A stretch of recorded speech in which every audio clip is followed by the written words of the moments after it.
আসসালামু আলাইকুম এভরিওয়ান, কেমন আছেন? আরেকটা রেসিপি নিয়ে হাজির হয়ে গেলাম। আশা করছি রেসিপিটি আপনাদের কাছে ভালো লাগবে। আজকে তৈরি করে দেখাবো ডিম আর ময়দা দিয়ে ভীষণ মজার একটি নাস্তা রেসিপি। খুব সহজেই কিন্তু আপনারা বানিয়ে নিতে পারেন।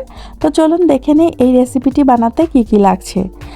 প্রথমে একটা মিক্সিং বোল নিয়ে নিচ্ছি, আর এখানে আমি রুম টেম্পারেচারে থাকা দুটি ডিম অ্যাড করে দিচ্ছি। দিয়ে দিচ্ছি 1/3 কাপ চিনি, আর দিয়ে দিচ্ছি 140 স্পুন লবণ। যারা লবণ পছন্দ করেন না তারা স্কিপ করতে পারেন।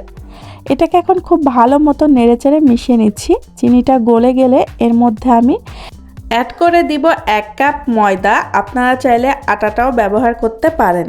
একটা হ্যান্ড উইক্স দিয়ে এটাকে আমি খুব ভালো মতো নেড়েচেড়ে মিশিয়ে নিচ্ছি। দেখেন এই পর্যায়ে বেটারের ঘনত্বটা। এখন আমি এর মধ্যে অ্যাড করে দিব 1/4 কাপ লিকুইড মিল্ক। এই মিল্কটা আগের থেকে আমি জাল দিয়ে ঠান্ডা করে রেখেছি।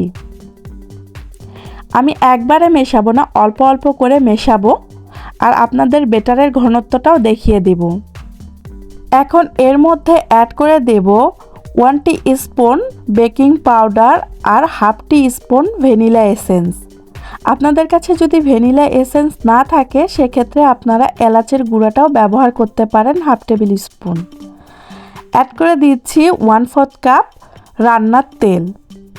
এখন আমি খুব ভালো মতো মিশিয়ে নেব। আর এই বেটারটা দেখেন কতটা পাতলা হয়েছে। খুব বেশি ঘনও করা যাবে না, খুব বেশি পাতলাও করা যাবে না, মিডিয়াম অবস্থায় রাখতে হবে। আর এটাকে রেস্টেও রাখার কোনো দরকার নেই।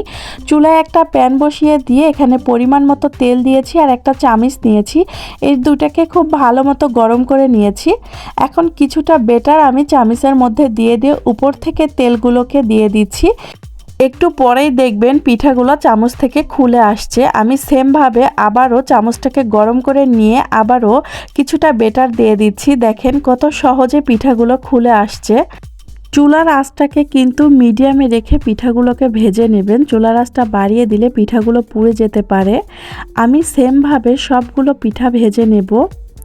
আর এটাকে অনেকে ভাজা কেকও বলেন। আপনারা যেই নামে বলেন না কেন, এই পিঠা বা কেকগুলো খেতে কিন্তু ভীষণ মজা হয়। আপনারা খুব সহজেই বাসায় বানিয়ে নিতে পারেন।